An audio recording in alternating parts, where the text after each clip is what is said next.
Баршаңызға сәлем достар, Малика Шавкат қызының арнасына қош келдіңіздер. Бүгін панкейк дайындаймыз. Менің арнама тіркеліп қоюды ұмытпаңыздар. Алдымен ыдысымызға 1 жұмыртқа, 2 ас қасық қант және жарты шай қасық тұз салып, жақсылап араластырамыз.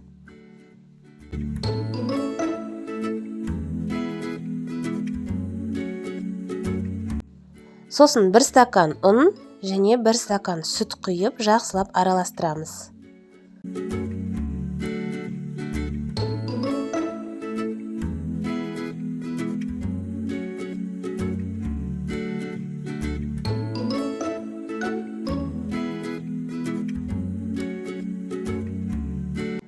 Қамыр біркелкі қоймалжың болғаннан кейін, бөлек ыдысқа 1 шай қасық содаға жарты шай қасық уксус салып, жақсылап араластырамыз да, жаңағы қамырға қосып, оны да жақсылап араластыру керек.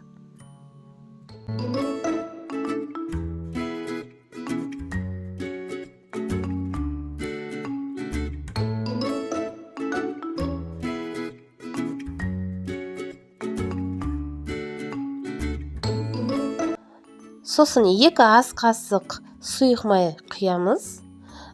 Сонымен біздің қамырымыз дайын болды. Көріп тұрғандарыңыздай, қамыр қарапайым ингредиенттерден өте оңай дайындалады.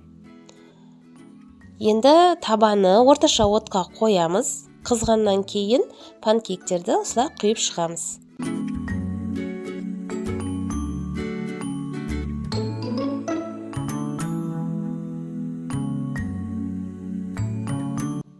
Сосын панкейктің бетінен көпіршіктер пайда болып, беті матовый бола бастайды. Сол кезде екінші жағына аударамыз.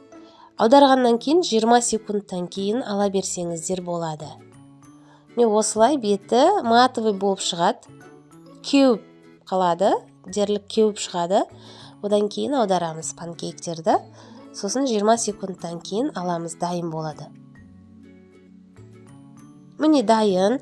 Қалауыңызша сәндесеңіз болады. Балмен, шоколадпен, қойылтылған сүтпен сәндеуге болады.